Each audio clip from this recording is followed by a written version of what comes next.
جانباز جنات اور جذبات۔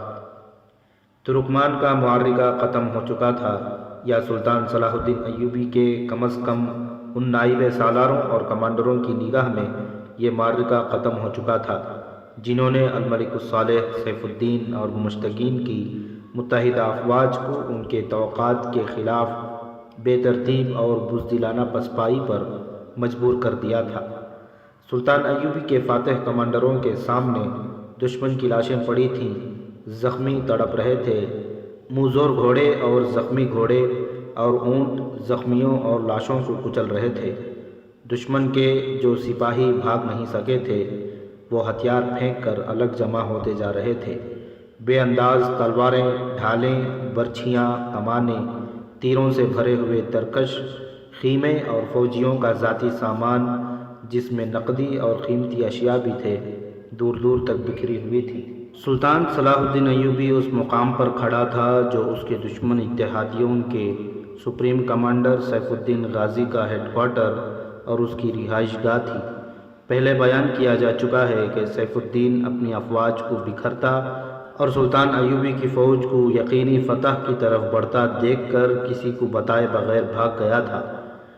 اس کا فرار خفیہ تھا اور شرمناک بھی۔ اس کے ساتھ اس کے حرم کے منتخب لڑکیاں تھیں، ناچنے گانے والیاں، اور اس کے سازندے تھے۔ سونے کے سکوں اور دیگر نقدی کی بوریاں بھری ہوئی تھیں۔ یہ رقم افواج کی تنخواہ تھی اور یہ سلطان ایوبی کے آدمیوں کو خریدنے کے لیے بھی استعمال ہوتی تھی۔ سیف الدین کی یہ رہائش گاہ دلکش کپڑوں کے خیموں، قناتوں اور شامیانوں سے بنی تھی۔ یہ کپڑے کی دیواروں اور چھتوں کا محل تھا۔ اس دور کے جنگجو حکمران ایسے محل اور تمام تر آسائش اور عشرت کا سامان ساتھ رکھتے تھے۔ سیف الدین بھی انہی حکمرانوں میں سے تھا۔ اس نے شراب کی صراحیوں، رنگا رنگ پیالے اور مٹکے بھی ساتھ رکھے ہوئے تھے۔ سلطان ایوبی کپڑوں کے اس دلفریب محل کو دیکھ رہا تھا۔ اس کی نظر پلنگ پر پڑی۔ وہاں تلوار پڑی تو سیف الدین ایسا بوکھلا کر بھاگا تھا کہ تلوار ساتھ لے جانا بھول گیا تھا۔ سلطان ایوبی نے تلوار اٹھا لی، نیام سے نکالی، تلوار چمک رہی تھی۔ سلطان ایوبی اس تلوار کو دیکھتا رہا۔ اپنے ساتھ کھڑے دو سالاروں کی طرف دیکھ کر اس نے کہا، مسلمان کی تلوار پر جب عورت اور شراب کا سایہ پڑ جاتا ہے تو یہ لوہے کا بیکار ٹکڑا بن جاتا ہے۔ اس تلوار کو فلسطین فتح کرنا تھا، مگر صلیب نے اسے اپنے گناہوں میں ڈبو کر اپنی طرح لکڑی کا ڈنڈا بنا ڈالا ہے۔ جو تلوار شراب سے بھیگ جائے وہ لہو کے رنگ سے محروم رہتی ہے۔ اس سے ملحق ایک وسیع اور خوشنما خیمے میں جوان، حسین اور نیموریاں لڑکیاں ڈری سہمی ہوئی بیٹھی تھیں۔ انہیں اپنا انجام کچھ اور نظر آ رہا تھا۔ فاتح فوج کے قبضے میں آ کر وہ جانتی تھیں کہ ان کے ساتھ کیا سلوک ہوگا۔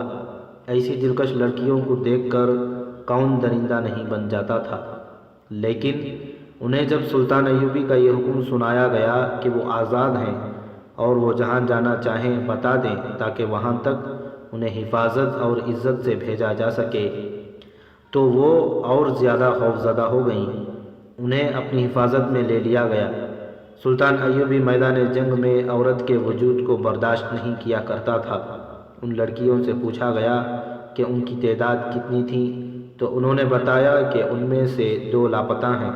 ان کے متعلق یہ بھی بتایا گیا کہ وہ مسلمان نہیں تھیں اور وہی 2 سیف الدین پر چھائی رہتی تھیں۔ یہی کہا جا سکتا تھا کہ وہ سیف الدین کے ساتھ بھاگ گئی ہیں۔ اس دور کے جنگجو میں عموماً یوں ہوتا تھا کہ جنگ ختم ہوتے ہی فاتح فوج مال غنیمت پر ٹوٹ پڑتی تھی۔ زیادہ تر فوجی شکست خوردہ فوج کے اعلیٰ کمانڈر کی رہائش گاہ یعنی مرکز پر دھابہ بولتے تھے، کیونکہ وہاں خزانہ، شراب اور عورتیں ہوتی تھیں۔ ایک طوفانی ہڑبونگ اور بعض اوقات دنگا فساد برپا ہو جاتا تھا۔ سلطان صلاح الدین ایوبی کے احکام سخت تھے۔ کسی افسر کو بھی اس کا عہدہ کتنا ہی اونچا کیوں نہ ہو، اجازت نہیں تھی کہ مال غنیمت کو ہاتھ لگائے۔ مال غنیمت سمیٹنے اور ایک جگہ جمع کرنے کا کام کسی ایک دستے کے سپرد کیا جاتا تھا۔ اس کی تقسیم سلطان ایوبی خود کرتا تھا۔ ترکمان کے معرکے کے بعد سلطان ایوبی نے مال غنیمت کے متعلق کوئی حکم نہ دیا۔ اس نے اپنے اور دشمن کے زخمیوں کو اٹھانے، مرہم پٹی کرنے اور جنگی قیدیوں کو الگ کرنے کا حکم دے دیا تھا۔ سلطان ایوبی میدان جنگ میں نظم و نسق اور ڈسپلن کی سختی سے پابندی کراتا تھا۔ اس معرکے میں دشمن بے ترتیبی سے بھاگا تھا۔ سلطان ایوبی کے بعض دستوں نے تعاقب بھی کیا تھا، لیکن اس کی ٹریننگ ایسی تھی کہ تعاقب میں بھی دستے اور جیش ترتیب میں اور ایک دوسرے کے ساتھ رابطے میں رہتے تھے۔ سلطان ایوبی نے تعاقب رکوا دیا اور دائیں اور بائیں پہلو کو اسی طرح تیار رکھا تھا جس طرح جنگ سے پہلے تھے۔ حملے میں اس نے دوسرے دستے، چھاپہ مار اور ریزرو کی کچھ نفری استعمال کی تھی۔ معرکہ ختم ہونے کے بعد بھی اس نے پہلوؤں کے دستوں کو سمیٹا نہیں۔ اس کے علاوہ اس نے اپنے محفوظہ اسٹرائک فورس کو فوراً واپس بلا کر اسے اپنی کمان میں لے لیا تھا۔ دشمن کے ساز و سامان اور جانوروں وغیرہ کے متعلق کیا حکم ہے؟ ایک سالار نے سلطان ایوبی سے پوچھا اور کہا، لڑائی ہمارے حق میں ختم ہو چکی ہے، میں ابھی اس خوش فہمی میں مبتلا نہیں ہوا۔ سلطان ایوبی نے کہا، لڑائی ابھی ختم نہیں ہوئی، میرے سبق اتنی جلدی بھول نہ جایا کرو۔ ہم نے دشمن کی مرکزیت اور جمعیت کو بکھیرا ہے۔ کیا ہمارے کسی دستے نے اس کے پہلوؤں پر حملہ کیا تھا؟ نہیں کیا تھا۔ مجھے شک ہے کہ اس کے دونوں نہیں تو ایک پہلو محفوظ ہے۔ وہ آخر 3 فوجیں تھیں۔ ان کے سالار ایمان فروش ہو سکتے ہیں، ایسے اناڑی نہیں ہو سکتے کہ ان کے جو دستے لڑائی میں شامل نہیں ہوئے انہیں وہ جوابی حملے کے لیے استعمال نہ کریں۔ ہو سکتا ہے ان کا محفوظہ بھی محفوظ اور تیار ہو۔ ان کی مرکزی کمان ختم ہو چکی ہے سلطان محترم، سالار نے کہا۔ انہیں حکم دینے والا کوئی نہیں رہا۔ صلیبیوں کا خطرہ بھی ہے، سلطان ایوبی نے کہا۔ گو مجھے کسی طرف سے بھی اطلاع نہیں ملی کہ صلیبی فوج کہیں قرب و جوار میں موجود ہے، لیکن یہ علاقہ چٹانی ہے، یہاں ٹیلے اور وسیع نشیب ہیں، بعض جگہوں پر جنگل بھی ہیں اور کچھ حصہ ریگستانی بھی ہے، نظر دور تک نہیں دیکھ سکتی۔ دشمن اور سام پر کبھی بھروسہ نہیں کرنا چاہیے، مرتے مرتے ڈنک مار دیتا ہے۔ مجھے سیف الدین کے سالار مظفر الدین کی کوئی خبر نہیں۔ تم سب جانتے ہو کہ مظفر الدین اتنی آسانی سے بھاگنے والا سالار نہیں۔ میں اس کا انتظار کر رہا ہوں۔ اپنی آنکھیں کھلی رکھو، دستوں کو یکجا کرو۔ مظفر الدین اگر میرے سبق بھول نہیں گیا تو وہ مجھ پر ایک جوابی حملہ تو ضرور کرے گا۔ سلطان ایوبی کا خطرہ بے بنیاد نہیں تھا۔ آپ نے قرون حماد کی جنگ میں سیف الدین کے ایک سالار مظفر الدین بن زین الدین کا ذکر پڑھا ہے۔ مظفر الدین سلطان ایوبی کی فوج میں سالار رہ چکا تھا اور اس کی مرکزی کمان میں اس کے ساتھ بھی رہا تھا، اس لیے اسے اچھی طرح علم تھا کہ سلطان ایوبی جنگی منصوبہ کن عناصر کو سامنے رکھ کر تیار کرتا اور میدان جنگ میں اس میں سے کس طرح رد و بدل کرتا ہے۔ مظفر الدین کچھ تو ذہنی لحاظ سے پیدائشی جنگجو تھا۔ زیادہ تر تربیت سلطان ایوبی سے حاصل کی، اس لیے اس میں وہ جوہر تھے جو اسے میدان جنگ سے منہ نہیں موڑنے دیتے تھے۔ وہ سیف الدین کا قریبی رشتہ دار، غالباً چچا زاد بھائی تھا۔ جب سلطان ایوبی مصر سے دمشق آیا اور مسلمان امراء اس کے خلاف صف آرا ہو گئے تو مظفر الدین سلطان ایوبی کو بتائے بغیر اس کی فوج سے نکل کر اس کے دشمن کیمپ میں چلا گیا تھا۔ ترکمان کے اس معرکے سے پہلے قروت حماد کے معرکے میں مظفر الدین نے سلطان ایوبی کے پہلو پر ایسا شدید حملہ کیا تھا جس کا مقابلہ سلطان ایوبی نے پہلو کے دستوں کی قیادت اپنے ہاتھ میں لے کر کیا تھا۔ قاضی بہاؤالدین شداد کی تحریر کے مطابق اگر سلطان ایوبی خود قیادت نہ کرتا تو مظفر الدین جنگ کا پاسا پلٹ دیتا۔ سلطان ایوبی مظفر الدین کو فن حرب و ضرب کا استاد مانتا تھا۔ اب ترکمان میں اسے جاسوسوں نے اس کے متحدہ دشمن کی افواج کے متعلق جو معلومات دی تھیں ان میں ایک یہ بھی تھی کہ مظفر الدین بھی ان افواج کے ساتھ ہے۔ یہ معلوم نہیں ہو سکا تھا کہ وہ قلب میں ہے، دائیں ہیں، بائیں ہیں یا وہ محفوظے کا سالار ہے؟ سلطان ایوبی نے چند ایک جنگی قیدیوں سے اس کے متعلق پوچھا تھا۔ انہوں نے یہ تصدیق تو کر دی تھی کہ مظفر الدین لشکر کے ساتھ ہے، مگر یہ کسی کو علم نہیں تھا کہ کہاں ہے۔ ہو سکتا ہے قیدیوں نے اس پر پردہ ڈال دیا ہو کہ مظفر الدین کہاں ہے۔ سلطان ایوبی نے اپنے سالاروں سے کہا، میں تسلیم نہیں کر سکتا کہ وہ لڑے بغیر بھاگ گیا ہو۔ وہ میرا شاگرد ہے، میں اس کی جنگی اہلیت سے بھی واقف ہوں اور اس کی فطرت سے بھی۔ وہ حملہ کرے گا، اگر اسے یقین ہوا کہ وہ شکست کھا جائے گا پھر بھی وہ حملہ کرے گا۔ اسے حملہ کرنا چاہیے ورنہ مجھے مایوسی ہوگی۔ صلاح الدین ایوبی یہ نہ کہے کہ مظفر الدین بھی بھاگ گیا ہے۔ یہ آواز سیف الدین کے سالار مظفر الدین کی تھی، جو ترکمان کے میدان جنگ سے 2-2.5 میل دور سنائی دے رہی تھی۔ میں لڑے بغیر واپس نہیں جاؤں گا۔ اس وقت جب صلاح الدین ایوبی سیف الدین کے رہائشی خیموں میں کھڑا تھا، سیف الدین کا کوئی کمانڈر یہ پیغام لے کر مظفر الدین کے پاس پہنچا تھا کہ سلطان ایوبی کو کسی طرح قبل از وقت پتہ چل گیا تھا کہ اس پر حملہ آ رہا ہے، اس لیے ہم دھوکے میں آ گئے۔ اب یہاں لڑنا بیکار ہے، بہتر یہ ہے کہ تم بھی واپس چلے جاؤ اور اپنے دستوں کو کسی اور بہتر جگہ لڑانے کے لیے بچا کر لے جاؤ۔ سیف الدین نے اس پیغام میں اپنے متعلق بتایا تھا کہ وہ کسی کو بتائے بغیر میدان جنگ سے جا رہا ہے۔ ہم آپ کا ہر حکم بجا لائیں گے، مظفر الدین کے ایک نائب سالار نے اسے کہا، لیکن اس حالت میں جب کہ ہماری فوج کے لڑنے والے حصے مارے گئے، زخمی یا قیدی ہو گئے یا بھاگ گئے ہیں، اس تھوڑی سی فوج سے جوابی حملہ کرنا مناسب معلوم نہیں ہوتا۔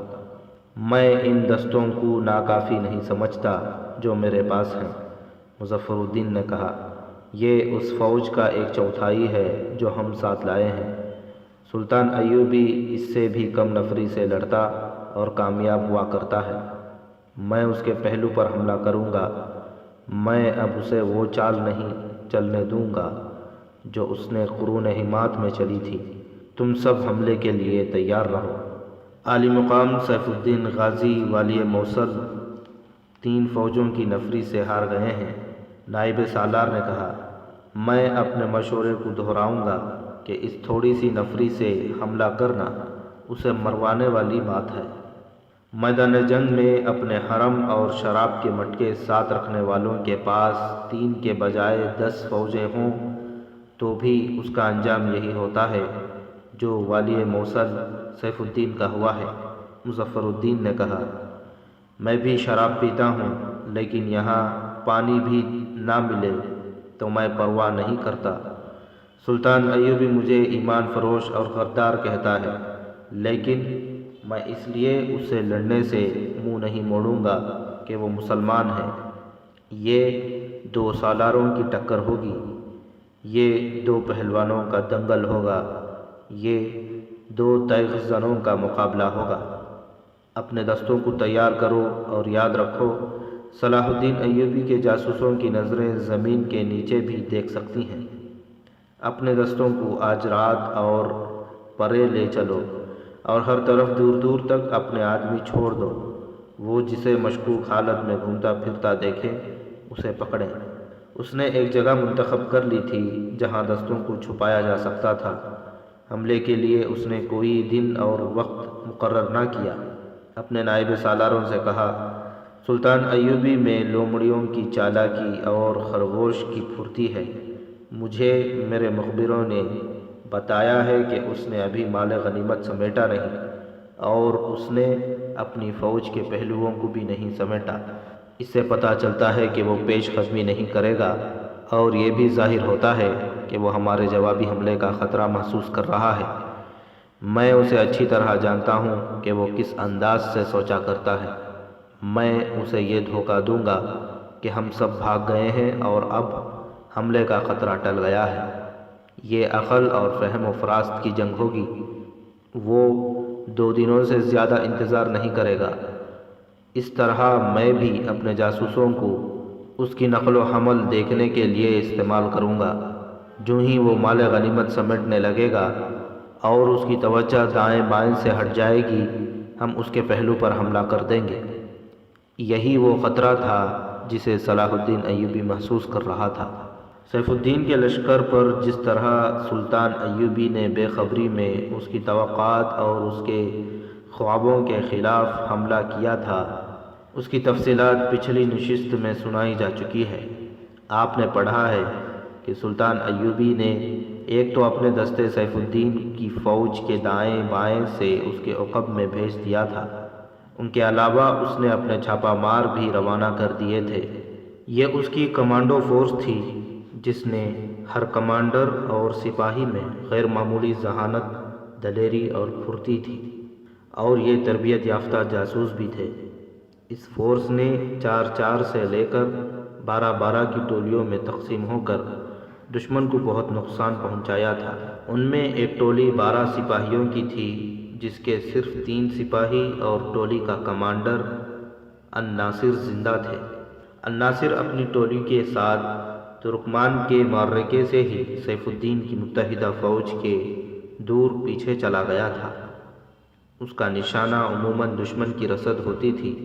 اب کے بھی وہ اپنی ٹولی کو گھوڑوں پر لے گیا تھا۔ اس کے پاس پتیلے والے آتشیں تیر تھے، تھوڑا سا آتش گیر مادہ، پرچھیاں، تلواریں اور خنجر تھے۔ رسد بہت دور تھی۔ الناصر کو زمین نے یہ سہولتیں مہیا کی تھیں کہ یہ میدان یا ریگزار نہیں بلکہ دور دور تک چٹانیں، ٹیلے اور نشیبی علاقے تھے جن میں چھپنا آسان تھا۔ دن کے دوران ہدف کے قریب گھوڑے چھپائے جا سکتے تھے۔ اتحادیوں کی افواج کی رسد، جس میں فوج کے لیے اناج اور جانوروں کے لیے خشک گھاس اور دانہ وغیرہ تھا، پیچھے آ رہا تھا۔ اس سامان میں تیر و کمان اور برچھیاں وغیرہ بھی تھیں۔ الناصر نے پہلی ہی رات رسد پر کامیاب چھاپہ مارا تھا۔ بہت سی رسد آتشیں تیر سے جل گئی تھی۔ دن کو وہ اپنی ٹولی کے ساتھ ایک جگہ چھاپہ مار رہا تھا مگر سویا نہیں تھا۔ اس نے دیکھ لیا تھا کہ دشمن کے فوجی کھڈنالوں میں اور ٹیلوں کی اوٹ میں اس کی پارٹی کو ڈھونڈ رہے ہیں۔ اس نے اپنے سپاہیوں کو ادھر ادھر موزوں بلندیوں پر بٹھا دیا تھا۔ انہوں نے کمانوں میں تیر ڈال رکھے تھے۔ دشمن کے فوجی دور سے ہی واپس چلے گئے تھے۔ سورج غروب ہونے کے بعد اس نے چھپ کر رسد کا قافلہ دیکھا۔ قافلے نے پڑاؤ ڈال دیا تھا مگر اس رات شبخون آسان نظر نہیں آتا تھا۔ دشمن نے ارد گرد گشتی پہرے کا بڑا سخت انتظام کر دیا تھا۔ یہ پہرا پیدل بھی تھا اور گھڑ سوار بھی۔ اس کے باوجود الناصر نے شبخون کا ارادہ کر لیا۔ دشمن کے ابھی بہت سی رسد باقی تھی۔ یہ سلطان ایوبی کا ایک تباہ کن طریقہ کار تھا۔ دشمن کی رسد کو چھاپہ ماروں سے تباہ کرا دیا تھا۔ اس کے لیے اس نے ایسے فوجی تیار کر رکھے تھے جو جذبے کے لحاظ سے جنونی اور قطبی تھے۔ ان کی دلیری غیر معمولی اور ذہانت اوسط درجے سپاہیوں سے خاصی زیادہ تھی۔ ان جان بازوں کی دیانت داری کا یہ عالم تھا کہ اتنی دور جا کر بھی جہاں انہیں دیکھنے والا کوئی نہیں ہوتا تھا، وہ فرض شناسی کا جانبازانہ مظاہرہ کرتے تھے۔ الناصر نے رات کو گھوڑے وہیں بندھے رہنے دیے جہاں دن کو چھپائے تھے۔ اپنی پارٹی کو پیدل لے گیا۔ ایک جگہ سے وہ دشمن کی رسد کے پڑاؤ میں داخل ہو گیا۔ اس نے سامان کے انباروں پر آتش گیر مادہ چھڑک کر آگ لگا دی، اپنی ٹولی کو بکھیر دیا۔ سپاہیوں نے شعلوں کی روشنی میں بھاگتے دوڑتے سپاہیوں کو تیروں کا نشانہ بنانا شروع کر دیا۔ دشمن کے فوجی انہیں تلاش کرنے لگے۔ چھاپہ مار کب تک چھپ سکتے تھے؟ ایک ایک کر کے پکڑے اور مارے گئے۔ ان میں سے وہی 3 زندہ رہے جو الناصر کے ساتھ تھے۔ انہوں نے بہت تباہی مچائی تھی۔ رسد کے ساتھ جو پہرے دار اور دیگر لوگ تھے، انہوں نے ان سب کو گھیرے میں لینے کی کوشش کی۔ الناصر نے اپنے 3 ساتھیوں کو الگ نہ ہونے دیا۔ وہ شعلوں سے دور ہٹ کر اندھیرے میں گھوڑا گاڑیوں اور خیموں کی اوٹ میں چھپتے، اپنے قریب سے گزرتے سپاہیوں سے بچتے کسی اور ہی سمت کو نکل گئے۔ الناصر نے آسمان کی طرف دیکھا، اسے کوئی ستارہ نظر نہ آیا۔ چھاپا ماروں کو ستاروں سے سمت معلوم کرنے کی ٹریننگ دی جاتی تھی، مگر اس رات آسمان گرد و غبار کی طرح کے بادلوں میں چھپا ہوا تھا۔ الناصر رسد کے پڑاؤ سے دور نکل گیا۔ اسے دشمن کی جلتی ہوئی رسد اور ساز و سامان کے شعلوں کی سرخی دکھائی دے رہی تھی۔ اسے معلوم نہیں تھا کہ اس کے باقی 9 سپاہی زندہ ہیں یا شہید ہو چکے ہیں۔ اس نے دل ہی دل میں آن کی سلامتی کے لیے دعا کی اور اپنے 3 ساتھیوں کو ساتھ لیے اندازے کے مطابق اس طرف چل پڑا جہاں اس کی ٹولی کے گھوڑے بندھے ہوئے تھے۔ وہ رات بھر چلتا رہا۔ دشمن کی رسد کے شعلے نظروں سے اوجھل ہو گئے۔ فضا میں شعلوں کی جو سرخی نظر آتی تھی وہ بھی غائب ہو گئی۔ اگر یہ سرخی نظر آتی رہتی تو وہ اپنے ٹھکانے تک پہنچ سکتا تھا، یہ بھی نہ رہی اور وہ اندھا دھند چلتا گیا۔ زمین کے خد و خال بدل گئے، درخت تو کوئی تھا ہی نہیں۔ اس نے پاؤں تلے سخت زمین کے بجائے ریت محسوس کی، ٹیلے اور چٹانیں بھی نہیں تھی۔ ریت نے اس کے اور اس کے ساتھیوں کے پاؤں وزنی کر دیے۔ پانی اور کھانے کی اشیاء گھوڑوں کے ساتھ تھیلوں میں بندھی تھیں اور گھوڑے نہ جانے کہاں تھے۔ اس نے محسوس کی وہ بہت تھک گیا تھا۔ اس کے تینوں ساتھی بھی پیاس کی شکایت کر چکے تھے۔ ان سب کی رفتار بھی ختم ہوتی جا رہی تھی۔ الناصر نے وہیں رک جانا اور آرام کر لینا مناسب سمجھا۔ اس کے ساتھیوں نے اس امید پر چلتے رہنے کا مشورہ دیا کہ کہیں پانی مل جائے گا۔ اس خطے میں پانی کی قلت تو نہیں تھی، لیکن وہ اس خطے کے اس حصے سے جا نکلے تھے جو ریگزار تھا۔ وہاں پانی کا نام و نشان نہ تھا۔ وہ کچھ دیر اور چلے اور تھک ہار کر بیٹھ گئے۔ الناصر کی آنکھ کھلی تو اس کے تینوں سپاہی بے ہوشی کی نیند سوئے ہوئے تھے۔ سورج افق سے اٹھ آیا تھا۔ الناصر نے چاروں طرف دیکھا، وہ ریت کے سمندر میں کھڑا تھا۔ اس کا دل ڈوبنے لگا۔ وہ تو صحراؤں میں جنا پلا اور صحراؤں میں اس نے لڑائیاں لڑی تھیں۔ وہ ریگزار سے ڈرنے والا نہیں تھا۔ اس کی گھبراہٹ کی وجہ یہ تھی کہ اسے توقع نہیں تھی کہ یہاں ریگستان ہوگا۔ گھبراہٹ کی وجہ یہ بھی تھی کہ افق تک پانی کے کچھ آثار نظر نہیں آتے تھے۔ پیاس سے وہ حلق میں جلن اور چبھن محسوس کر رہا تھا۔ اپنے ساتھیوں کی حالت کا وہ اندازہ کر سکتا تھا۔ اس نے سورج کے مطابق اس سمت دیکھا جدھر ترکمان تھا۔ اسے پہاڑیوں کے ٹیڑھی سی لکیر نظر آئی۔ وہ سیدھا اس سمت نہیں جا سکتا تھا کیونکہ راستے میں دشمن کی فوج تھی۔ اس نے اپنے ساتھیوں کو جگایا۔ وہ اٹھے تو ان کے چہروں پر بھی گھبراہٹ اور تذبذب کے آثار پیدا ہو گئے۔ ہم 2 دن اور بھوکے اور پیاسے رہ سکتے ہیں، اس نے اپنے ساتھیوں سے کہا، اور ان 2 دنوں میں ہم اگر منزل تک نہ پہنچ سکے تو پانی تک ضرور پہنچ جائیں گے۔ تینوں نے اپنے اپنے خیال اور انداز کا اظہار کیا، مگر وہ بہت دور نکل گئے تھے۔ اگر ان کے پاس گھوڑے ہوتے تو مشکل ذرا آسان ہو جاتی۔ نیند نے ان کے جسموں کو کچھ تازگی دے دی تھی۔ ساتھیوں، الناصر نے کہا، خدا ذوالجلال نے ہمیں جس امتحان میں ڈال دیا ہے اس میں پورا اترنا اور کوئی گلہ شکوہ نہ کرنا ہمارا فرض ہے۔ یہاں رکے رہنا تو کوئی علاج نہیں۔ ایک ساتھی نے کہا، بیشتر اس کے کہ سورج ہمارے سروں پر آ کر ہمیں جلانے لگے۔ چل پڑو، اللہ راستہ دکھائے گا۔ وہ چل پڑے۔ سمت کا انہوں نے محض اندازہ کیا تھا، انہیں دور کا چکر بھی کاٹنا تھا۔ سورج اوپر آتا رہا، ریت گرم ہوتی رہی اور تھوڑی دور یوں نظر آتا جیسے یہ ریت نہیں پانی ہو۔ زمین سے لرزتا ہوا دھواں سا اوپر کو اٹھ رہا تھا۔ وہ چاروں صحرا کے قہر سے واقف تھے اور عادی بھی۔ انہیں سراب بھی نظر آنے لگے، مگر صحرا کے اس دھوکے سے واقف ہونے کی بدولت انہوں نے ہر سراب کو نظر انداز کیا۔ ساتھیوں، الناصر نے کہا، ہم ڈاکو نہیں ہیں، اللہ ہمیں سزا نہیں دے گا۔ اگر ہم مر گئے تو یہ موت نہیں شہادت ہوگی۔ دل میں خدا کو یاد کرتے رہو۔ اگر کوئی ایسا مسافر مل گیا جس کے پاس پانی ہوا تو میں ڈاکہ ڈالنے سے گریز نہیں کروں گا، ایک سپاہی نے کہا۔ سب ہنس پڑے اور سب نے محسوس کیا کہ ہنسنے کے لیے بھی انہیں طاقت صرف کرنی پڑی تھی۔ پھر سورج ان کے سروں پر آ گیا، اوپر سے سورج اور نیچے سے ریت ان سب کو جلانے لگی۔ الناصر ایک جنگی ترانہ گنگنانے لگا۔ ترانہ ختم ہو گیا تو انہوں نے ایک اور آواز اور ایک لے میں لا الہ الا اللہ محمد الرسول اللہ صلی اللہ علیہ وسلم کا مترنم ورد شروع کر دیا۔ ہلکی ہلکی ہوا چل رہی تھی، ریت کے چمکتے ہوئے ذرے ان کی نقوش کو مٹاتے جا رہے تھے۔ سورج دوسری سمت نیچے اترنے لگا، چاروں کی آواز دھیمی ہوتی جا رہی تھی، قدم وزنی اور رفتار گھٹ گئی تھی، ہونٹ خشک ہو گئے اور منہ بند نہیں ہوتے تھے۔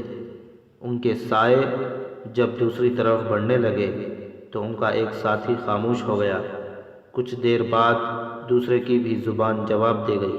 الناصر اور اس کا تیسرا ساتھی سرگوشیوں میں لا الہ الا اللہ محمد الرسول اللہ کا ورد کر رہے تھے۔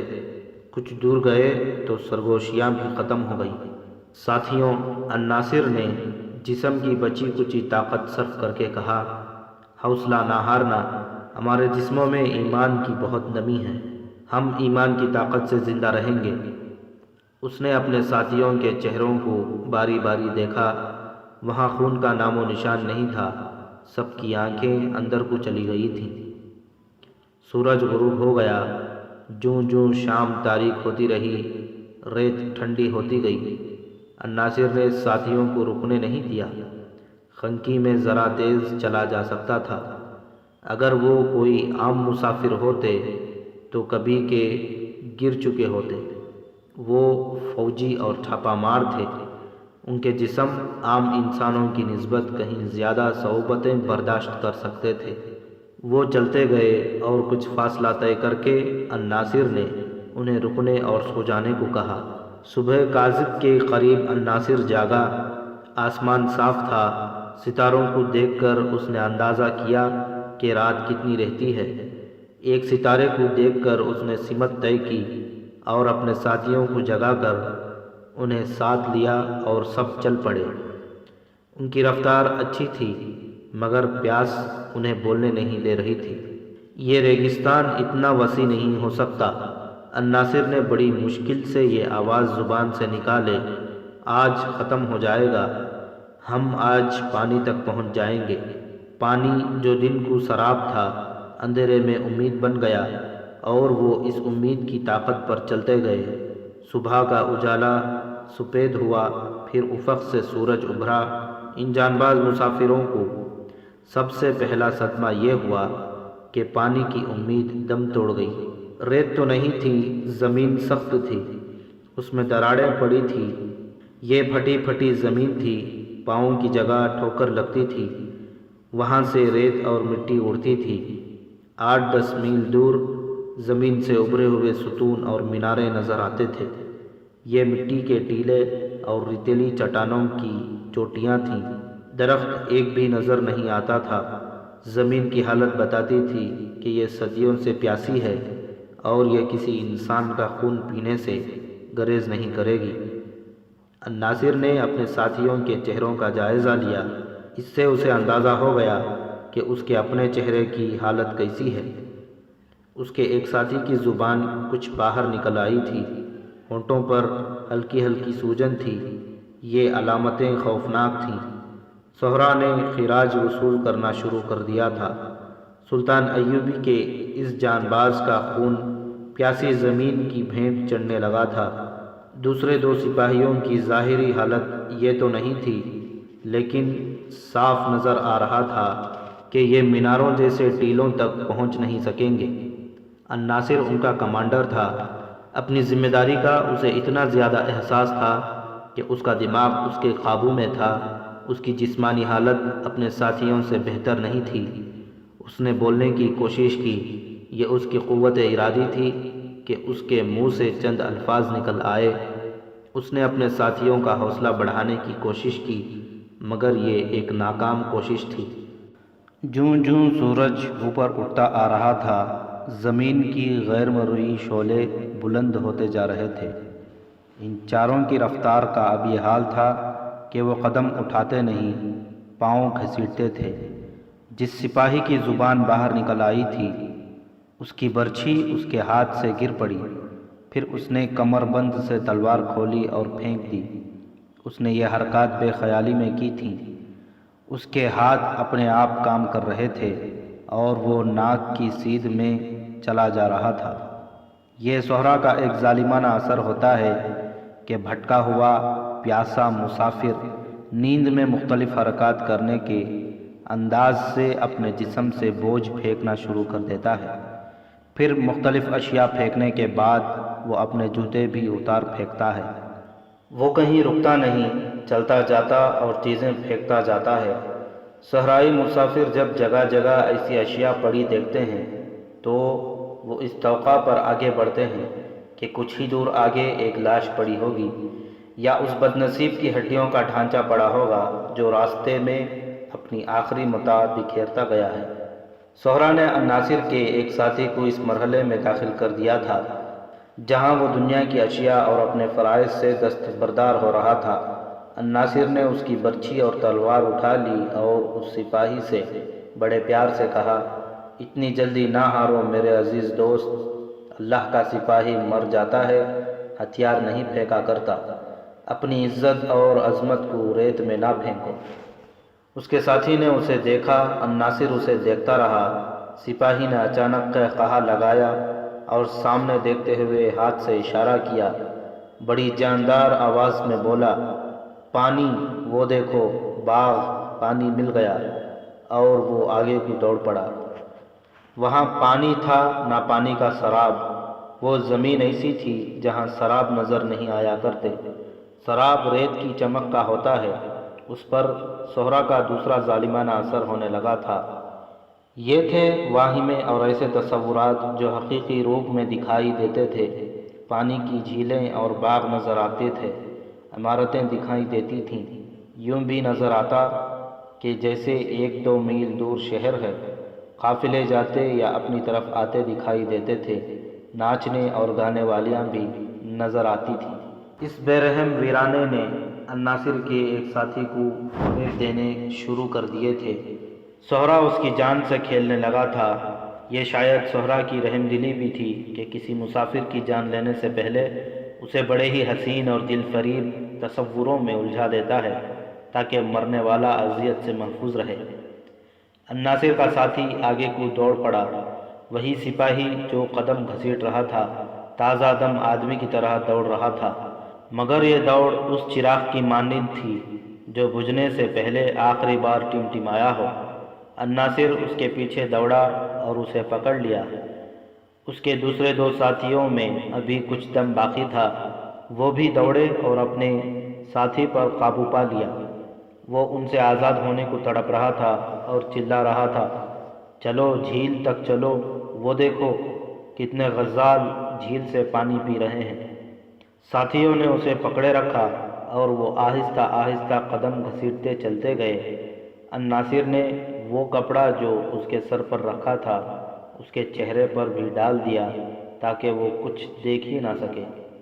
سورج سر کے عین اوپر آ گیا تھا جب ایک اور سپاہی نے بڑی ہی بلند آواز سے کہا، باغ میں رقاصہ ناچ رہی ہے، لعنت بھیجو پانی پر، چلو ناچ دیکھیں، حسن دیکھو، چلو دوستوں، وہاں پانی مل جائے گا، لوگ کھانا کھا رہے ہیں، میں سب کو جانتا ہوں، چلو چلو۔ اور وہ دوڑ پڑا۔ جس سپاہی کو پہلے واہمہ نظر آیا تھا وہ کچھ دیر خاموش رہا تھا، اس لیے ساتھیوں نے اسے چھوڑ دیا تھا۔ وہ اپنے ساتھی کو دوڑتا دیکھ کر اس کے پیچھے دوڑ پڑا اور چلانے لگا، رقاصہ بہت خوبصورت ہے، میں نے اسے قاہرہ میں دیکھا تھا، وہ مجھے جانتی ہے، میں اس کے ساتھ کھانا کھاؤں گا، اس کے ساتھ شربت پیوں گا۔ الناصر کا سر ڈول گیا۔ وہ سہرا کی صحبتیں برداشت کر سکتا تھا، اپنے ساتھیوں کی یہ حالت اس کی برداشت سے باہر تھی۔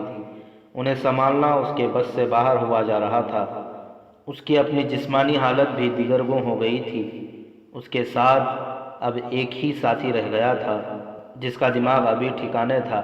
جسمانی لحاظ سے وہ بے شک ختم ہو چکا تھا۔ ان کے جو دو ساتھی باغ اور رقص کے واہمے کے پیچھے دوڑے تھے، چند قدم دوڑ کر گر پڑے۔ انہیں گرنا ہی تھا، ان کے جسموں میں رہا ہی کیا تھا۔ الناصر اور اس کے ساتھی نے انہیں بٹھا کر اپنے سہارے لے لیا اور ان پر کپڑوں کا سایہ کر دیا۔ ان کی آنکھیں بند ہو گئی تھیں اور سر ڈول رہے تھے۔ تم اللہ کے سپاہی ہو، الناصر نے دھیمی سی آواز میں کہنا شروع کیا۔ تم قبلہ اول اور خانہ کعبہ کے پاسبان ہو۔ تم نے اسلام کے دشمنوں کی کمر توڑی ہے۔ تم سے کفار ڈرتے اور کانپتے ہیں۔ تم شعلوں کو روندنے والے مرد مومن ہو۔ ان صحرا کو، پیاس کو اور سورج کے قہر کو تم کیا سمجھتے ہو؟ تم پر اللہ کی رحمت برس رہی ہے۔ تمہیں فرشتے بہشت کی ٹھنڈک پہنچا رہے ہیں۔ تمہارا جسم پیاسا ہے، روح پیاسی نہیں۔ ایمان والے پانی کی ٹھنڈک سے نہیں، ایمان کی حرارت سے زندہ رہتے ہیں۔ دونوں نے آنکھیں کھول دیں اور الناصر کو دیکھا۔ الناصر نے مسکرانے کی کوشش کی۔ اس نے جذبات کے غلبے سے جو باتیں کہی تھیں وہ اثر کر گئیں۔ دونوں سپاہی تصوروں اور واہموں کی دنیا سے نکل کر حقیقت میں آ گئے۔ وہ اٹھے اور نہایت آہستہ آہستہ چل پڑے۔ صبح روانگی کے وقت انہیں ٹیلوں اور ریتیلی چٹانوں کے جو ستون اور مینار نظر آئے تھے وہ قریب ہو گئے تھے۔ اب وہ بڑے بڑے ہو گئے تھے۔ امید رکھی جا سکتی تھی کہ وہاں پانی ہوگا، وہاں نشیب اور کھڈنالے بھی ہو سکتے تھے۔ الناصر نے اپنے ساتھیوں سے کہا کہ وہ پانی کے قریب آ گئے ہیں اور آج شام سے پہلے پانی مل جائے گا، مگر وہ زمین اور وہ ماحول ایسی اور اتنی گرم حقیقت تھی کہ پانی کی امید شبنم کے قطرے کی طرح اڑ گئی۔ وہ ٹیلوں اور ٹیکریوں کے اور قریب چلے گئے۔ اچانک ایک سپاہی دوڑ اٹھا۔ وہ نعرے لگا رہا تھا، میرا گاؤں آ گیا ہے، میں سب کے لیے کھانا پکوانے جا رہا ہوں۔ کنویں سے میرے گاؤں کی لڑکیاں پانی نکال رہی ہیں۔ اس کے پیچھے دوسرا سپاہی دوڑ پڑا اور چلانے لگا، مرغابیاں مرغابیاں۔ وہ دوڑتے دوڑتے منہ کے بل گرا اور ہاتھ سے مٹی اور ریت اٹھا کر منہ میں ڈال لی۔ الناصر اور اس کا تیسرا ساتھی دوڑے، اس کے منہ سے مٹی نکالی، کپڑے سے منہ صاف کیا اور اسے اٹھایا، مگر وہ چلنے کے قابل نہیں تھا۔ دوسرا سپاہی بھی گر پڑا تھا اور پیٹ کے بل رینگتے ہوئے کہہ رہا تھا، کنویں سے پانی پی لو، پھر تمہارے لیے کھانا پکواؤں گا۔ الناصر نے اپنے ہاتھ دعا کے لیے اٹھائے اور آسمان کی طرف منہ کر کے کہا، اے خدائے ذوالجلال، ہم تیرے نام پر لڑنے اور مرنے آئے تھے، کوئی گناہ نہیں کیا، کہیں ڈاکہ نہیں ڈالا۔ اگر کفار سے لڑنا گناہ ہے تو ہمیں بخش دے، بخش دے صحراؤں کو آگ لگانے والے خدا، میری جان لے لے، میرے خون کو پانی بنا دے، میرے ساتھی پی کر زندہ رہیں۔ انہوں نے تیرے رسول صلی اللہ علیہ وسلم کے قبلہ اول کے غاصبوں کے خلاف لڑائی لڑی ہے، میرے خون کو پانی بنا اور انہیں پلا دے۔ اس کے ساتھی آہستہ آہستہ اٹھے اور ہاتھ آگے کو پھیلا کر یوں چلنے لگے جیسے انہیں کچھ نظر آ رہا ہو جس تک وہ پہنچنا چاہتے ہوں۔ الناصر اور اس کے ساتھی نے، جو ذہنی لحاظ سے ابھی ٹھیک تھا، اپنے ساتھیوں کو دیکھا تو وہ بھی قدم گھسیٹنے لگے۔ اس وقت الناصر کی آنکھوں کے آگے اندھیرا آیا اور چھٹ گیا، جیسے سیاہ گھٹا کا ٹکڑا چاند کے آگے سے گزر گیا ہو۔ اندھیرا گزر جانے کے بعد اسے یوں محسوس ہوا جیسے اسے سبزہ زار سا نظر آیا ہو، مگر اس کے سامنے ٹیلوں اور چٹانوں کے مینار اور ستون تھے۔ اس نے ایک لمحے کے لیے سبزہ دیکھا ضرور تھا، اس نے اپنے آپ کو سنبھال لیا۔ وہ سمجھ گیا کہ صحرا اسے بھی فریب دینے لگا ہے۔ وہ ٹیلوں کے اندر جا رہے تھے۔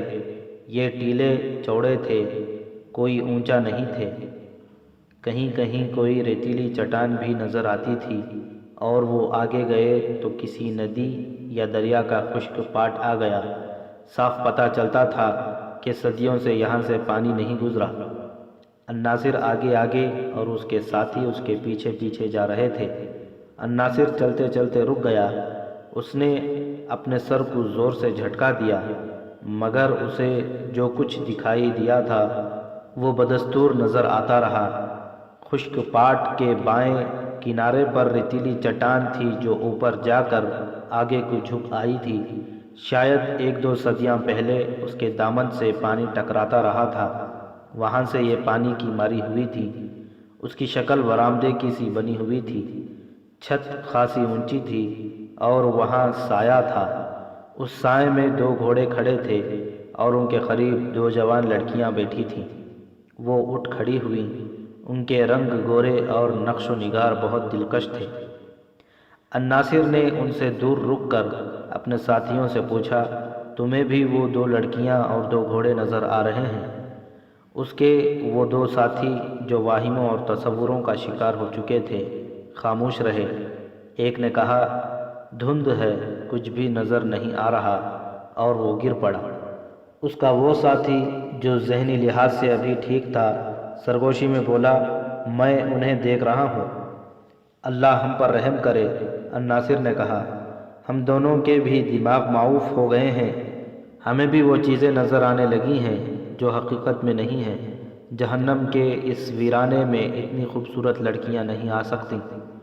اگر ان کا لباس صحرائی خانہ بدوشوں جیسا ہوتا تو ہم کہہ سکتے تھے کہ یہ تصور نہیں حقیقت ہے۔ اس کے ساتھی نے کہا، آگے چلو، سائے میں بیٹھ جاتے ہیں، یہ لڑکیاں نہیں، ہمارے ذہنوں کا فطور ہے۔ مگر میں ہوش میں ہوں، الناصر نے کہا، میں تمہیں پہچان رہا ہوں، تمہاری بات سمجھ گیا ہوں، میرا دماغ میرے قابو میں ہے، میں بھی ہوش میں ہوں۔ اس کے ساتھی نے کہا، اگر ہم حقیقت میں لڑکیاں دیکھ رہے ہیں تو جنات ہوں گی۔ لڑکیاں اس طرح بے حس و حرکت کھڑی انہیں دیکھ رہی تھیں جیسے بت ہوں۔ الناصر دلیر آدمی تھا، وہ آہستہ آہستہ ان کی طرف بڑھا، لڑکیاں غائب نہ ہوئیں۔ وہ ان سے 4-5 قدم دور تھا جب ایک لڑکی نے، جو دوسری سے عمر میں کچھ بڑی لگتی تھی، دایاں بازو الناصر کی طرف کیا۔ لڑکی کی مٹھی بند تھی، اس نے شہادت کی انگلی اور درمیانی انگلی آگے کو کر دی۔ الناصر رک گیا، اس نے اتنی خوبصورت لڑکیاں پہلے کبھی نہیں دیکھی تھیں۔ سر کی اوڑھنی سے ان کے جو بال شانوں پر پڑے نظر آتے تھے وہ باریک ریشم کے تار لگتے تھے۔ دونوں لڑکیوں کی آنکھوں کا رنگ بھی دلکش اور عجیب تھا، آنکھیں ہیروں کی طرح چمکتی تھیں۔ تم سپاہی ہو؟ بڑی لڑکی نے کہا، کس کے سپاہی ہو؟ سب کچھ بتاؤں گا، الناصر نے کہا، مجھے یہ بتا دو کہ تم زہرہ کا دھوکہ ہو یا جنات کی مخلوق میں سے ہو۔ ہم جو کچھ بھی ہیں، تم بتاؤ کون ہو اور ادھر کیا کرنے آئے ہو؟ لڑکی نے پوچھا، ہم زہرہ کا فریب نہیں، تم ہمیں دیکھ رہے ہو، ہم تمہیں دیکھ رہی ہیں۔ ہم سلطان صلاح الدین ایوبی کے چھاپہ مار سپاہی ہیں، الناصر نے کہا، راستہ بھول کر ادھر آ نکلے ہیں۔ اگر تم جنات میں سے ہو تو تمہیں حضرت سلیمان علیہ السلام کا واسطہ، میرے ان ساتھیوں کو پانی پلا دو اور اس کے عوض میری جان لے لو، یہ میری ذمہ داری ہے۔ اپنے ہتھیار آگے پھینک دو، لڑکی نے اپنا بازو نیچے کرتے ہوئے کہا، حضرت سلیمان علیہ السلام کے نام پر مانگی ہوئی چیز سے ہم انکار نہیں کر سکتے، اپنے ساتھیوں کو سائے میں لے آؤ۔ الناصر نے اپنے وجود میں ایک لہر دوڑتی محسوس کی، جیسے سر سے داخل ہوئی اور پاؤں سے نکل گئی ہو۔ وہ انسانوں کا مقابلہ کرنے والا جانباز تھا، اس کے شب خون اس کے ساتھیوں کو حیران کر دیا کرتے تھے، مگر ان لڑکیوں کے آگے وہ بزدل بن گیا۔ اس کے دل پر ایسے خوف کی گرفت تھی جو اس نے کبھی محسوس نہیں کی تھی۔ وہ جنات کی کہانیاں سنتا رہتا تھا، جنات سے کبھی آمنا سامنا نہیں ہوا تھا۔ اسے ہر لمحہ توقع تھی کہ یہ 2 لڑکیاں اور 2 گھوڑے غائب ہو جائیں گے یا شکلیں بدل لیں گے، ان کے خلاف وہ کچھ نہیں کر سکتا تھا۔ وہ بے بس اور مجبور ہو گیا۔ اس نے اپنے ساتھیوں سے کہا کہ وہ سائے میں چلیں۔ ان میں سے ایک تو بے ہوش پڑا تھا، اسے گھسیٹ کر سائے میں لے گئے۔ اپنے متعلق بتاؤ، تم کیا کر کے آئے ہو؟ لڑکی نے پوچھا۔ پانی پلاؤ۔ الناصر نے التجا کی۔ سنا ہے جنات ہر چیز حاضر کر دیا کرتے ہیں۔ گھوڑوں کے ساتھ مشکیزیں ہیں، لڑکی نے کہا، ایک کھول لو۔ الناصر نے ایک گھوڑے کی زین کے ساتھ بندھا ہوا مشکیزہ کھولا۔ پانی سے بھرا ہوا تھا۔ اس نے سب سے پہلے بے ہوش ساتھی کے منہ میں پانی ٹپکایا۔ اس نے آنکھیں کھولی اور اٹھ بیٹھا۔ الناصر نے مشکیزہ اس کے منہ سے لگا دیا، لیکن اسے زیادہ پانی نہ پینے دیا۔ باری باری سب نے پانی پی لیا۔ الناصر کا دماغ صاف ہو گیا۔ اس نے سوچا کہ یہ لڑکیاں تصور یا واہمہ ہوتا تو دماغ میں جان آ جانے سے یہ واہمہ غائب ہو جاتا، لیکن لڑکیاں وہاں موجود تھیں، اور سب سے بڑی حقیقت یہ تھی کہ اس نے پانی پیا تھا۔ اگر پانی محض تصور ہوتا تو اس سے اس کے جسم میں تازگی نہ آتی۔ اس نے لڑکیوں کو ایک بار پھر دیکھا اور بڑی غور سے دیکھا۔ اب وہ اسے اور زیادہ حسین نظر آئیں۔ وہ یقیناً انسان نہیں تھیں۔ الناصر کی ذہنی، جذباتی اور جسمانی کیفیت یہ تھی کہ اسے اپنے اوپر کوئی اختیار نہیں رہا تھا۔ وہ محسوس کر رہا تھا کہ وہ اپنی مرضی سے سوچنے کے قابل نہیں رہا۔ اس کے ساتھیوں کے چہروں پر زندگی عود کر آئی تھی۔ یہ اس تھوڑے سے پانی کا کرشمہ تھا جو ان کے جسموں میں گیا تھا، مگر الناصر کی طرح ان پر بھی خوف طاری ہو گیا تھا۔ لڑکیاں انہیں خاموشی سے دیکھ رہی تھیں۔ باہر کی دنیا جل رہی تھی۔ زمین ایسے شعلے اگل رہی تھی جو محسوس ہوتے تھے، نظر نہیں آتے تھے، لیکن جہاں یہ لوگ بیٹھے تھے وہ ان شعلوں سے محفوظ تھے۔ اوپر ریتیلی چٹان کی چھت تھی اور جگہ خاصی کشادہ تھی۔ بڑی لڑکی نے بازو الناصر کی طرف بڑھایا، درمیانی انگلی اور شہادت کی انگلی آگے کر کے بازو کو گھوڑوں کی طرف گھما کر کہا، وہ تھیلا کھول لاؤ اور اپنے ساتھیوں کو دو۔ الناصر ایسے انداز سے گھوڑے کی زین کے ساتھ بندھا ہوا چمڑے کا تھیلا کھول لایا جیسے اس نے یہ حرکت کسی جادو کے زیر اثر کی ہو۔ اس نے تھیلا کھولا تو اس میں کھجوروں کے علاوہ کھانے کی کچھ ایسی چیزیں پڑی تھیں جو صرف امیر لوگ کھایا کرتے تھے۔ خشک گوشت بھی تھا جو کھانے کے قابل تھا۔ ان لڑکیوں کو دیکھا۔ بڑی لڑکی نے کہا، کھاؤ۔ الناصر نے یہ چیزیں اپنے ساتھیوں میں تقسیم کر دیں۔ ان سب کے پیٹ سے لگے ہوئے تھے۔ انہوں نے کھانا شروع کر دیا۔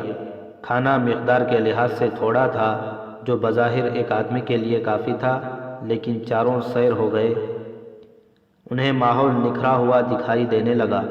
لڑکیوں کا حسن پہلے سے کہیں زیادہ پرکشش اور پر اسرار ہو گیا۔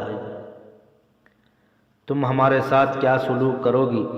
الناصر نے بڑی لڑکی سے کہا، جن اور انسان کا کوئی مقابلہ نہیں۔ تم آگ ہو، ہم مٹی اور پانی ہیں۔ ہم سب کا خالق خدا ہے۔ ہمیں اپنے خالق کی مخلوق سمجھ کر ہم پر رحم کرو۔ ہمیں ترکمان کے راستے پر ڈال دو۔ تم چاہو تو پلک جھپکتے ہمیں ترکمان پہنچا سکتے ہو۔ تم کہیں شبخون مارنے گئے تھے؟ بڑی لڑکی نے پوچھا۔ صلاح الدین ایوبی کے چھاپا مار بھی جن ہوتے ہیں۔ ہمیں بتاؤ تم کہاں گئے تھے اور کیا کر کے آئے ہو؟ الناصر نے اسے اپنی تمام کارگزاری سنا دی۔ اس کی ٹولی نے جس دلیری سے شبخون مارے اور جو نقصان کیا تھا وہ پوری تفصیل سے سنایا۔ پھر یہ بتایا کہ وہ کس طرح واپسی کے راستے سے بھٹک گئے ہیں۔ تم اپنے سپاہیوں سے بہتر سپاہی معلوم ہوتے ہو، لڑکی نے کہا۔ کیا تمہاری فوج کا ہر ایک سپاہی یہ کام کر سکتا ہے جو تم نے کیا ہے؟ نہیں، الناصر نے جواب دیا۔ ہم چاروں کو تم انسان نہ سمجھو۔ ہمیں استادوں نے جو تربیت دی ہے وہ ہر ایک سپاہی برداشت نہیں کر سکتا۔ ہم صحرائی ہرن کی طرح دوڑ سکتے ہیں، عقاب کی طرح ہماری آنکھیں بہت دور تک دیکھ سکتی ہیں، اور ہم چیتے کی طرح حملہ کرتے ہیں۔ ہم میں سے کسی نے بھی چیتا نہیں دیکھا۔ استادوں نے بتایا تھا کہ چیتا کیا ہوتا ہے اور وہ کس طرح حملہ کرتا ہے۔ اس جسمانی پھرتی کے علاوہ ہمارے دماغ دوسرے سپاہیوں کی نسبت زیادہ اچھی طرح سوچ سکتے ہیں۔ ہمیں استادوں نے یہ ہنر بھی سکھایا ہے کہ دشمن کے ملک میں جا کر فوجی راز کس طرح حاصل کیے جاتے ہیں۔ ہم بھیس بدل لیتے ہیں، آواز بدل لیتے ہیں، اندھے بن سکتے ہیں، ضرورت پڑے تو ہم آنسو بہا سکتے ہیں، اور جب پکڑے جانے کا خطرہ ہو تو ہم اپنی زندگی سے دستبردار ہو کر لڑتے اور نکلنے کی کوشش کرتے ہیں۔ ہم قید نہیں ہوتے، شہید ہوا کرتے ہیں۔ اگر ہم جن نہ ہوتی تو تم ہمارے ساتھ کیا سلوک کرتے؟ لڑکی نے پوچھا۔ تم یقین کرو گی، الناصر نے کہا، ہم وہ پتھر ہیں جنہیں عورت کا حسن توڑ نہیں سکتا۔ مجھے یقین ہو جائے کہ تم انسان ہو اور پتہ چل جائے کہ راستے سے بھٹک گئی ہو تو تم دونوں کو اپنی پناہ میں لے لوں گا اور اپنے ایمان کی طرح قیمتی سمجھوں گا، مگر تم انسان نہیں ہو۔ تمہاری حالت بتا رہی ہے کہ تم انسان نہیں ہو۔ تم جیسی لڑکیاں اس جہنم میں نہیں آ سکتیں۔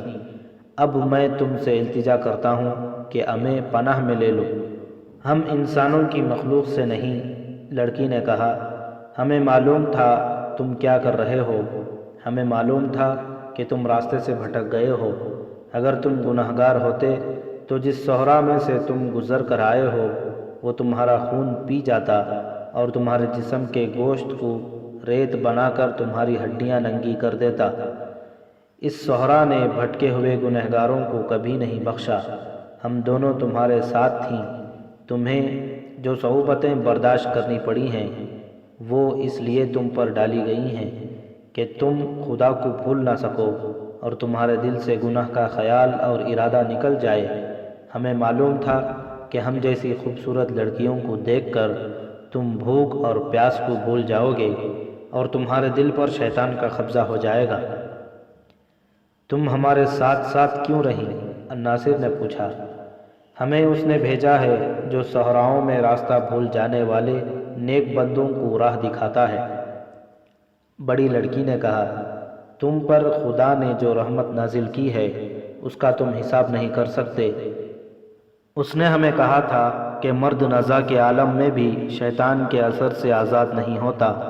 اس ناپاک قبضے سے آزاد کرنے کے لیے خدا نے تمہیں عذاب میں ڈالا ہے۔ پھر ہمیں حکم ملا کہ ان کے سامنے آ جاؤ اور انہیں پناہ میں لے لو۔ ہم جانتے تھے کہ تم نے دشمن کو کس طرح اور کتنا نقصان پہنچایا ہے۔ پھر مجھ سے کیوں پوچھا تھا؟ الناصر نے پوچھا۔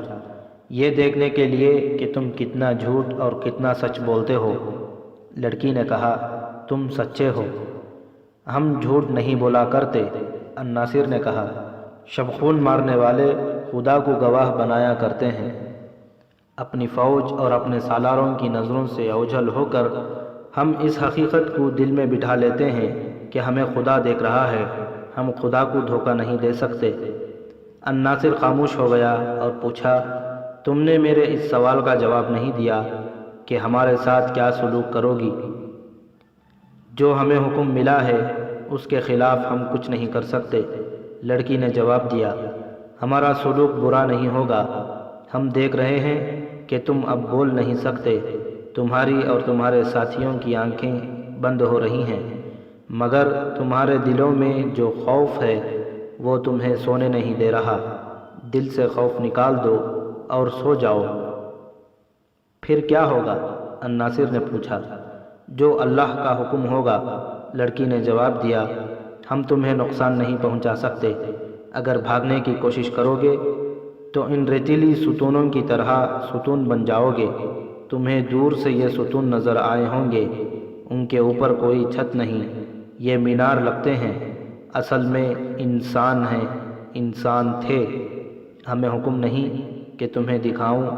اگر حکم ہوتا تو کسی بھی مینار پر تم تلوار کی ضرب لگاتے تو اس میں سے خون پھوٹتا۔ الناصر اور اس کے ساتھیوں کی آنکھیں خوف سے باہر آنے لگی، ان کی سانسیں رک گئیں۔ یہ روئے زمین کا جہنم ہے، لڑکی نے کہا۔ ادھر وہی آتا ہے جو راہ سے گمراہ ہو جاتا ہے، اور وہ کہ جو بھولے بھٹکے مسافروں کو راستہ دکھاتا ہے اور کسی کو نظر نہیں آیا کرتا۔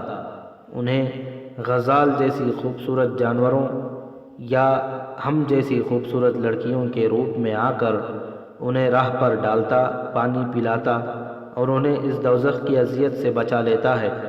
مگر انسان گناہوں کا اتنا شیدائی ہے کہ غزال کو دیکھتا ہے تو اس پر تیر چلاتا ہے کہ اسے مارے اور اس کا گوشت کھائے، اور جب ہم جیسی عورت کو دیکھتا ہے تو اسے تنہا اور مجبور سمجھ کر اسے عیش و عشرت کا ذریعہ بنانے کی کوشش کرتا ہے۔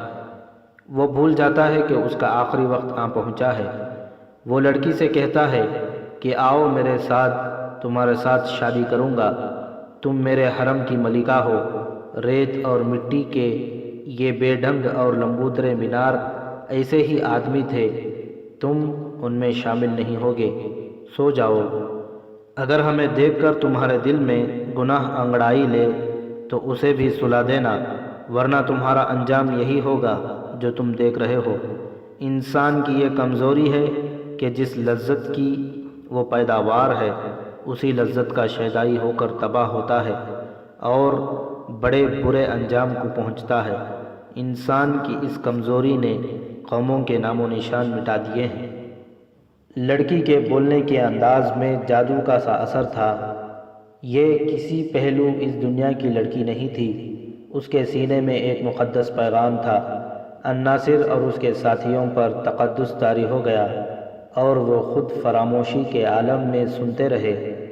پھر وہ اونگنے لگے اور ایک ایک کر کے لڑک گئے۔ چاروں گہری نیند سو گئے تو بڑی لڑکی نے چھوٹی لڑکی کی طرف دیکھا، دونوں مسکرائیں اور انہوں نے سکون کی لمبی آہ بھری۔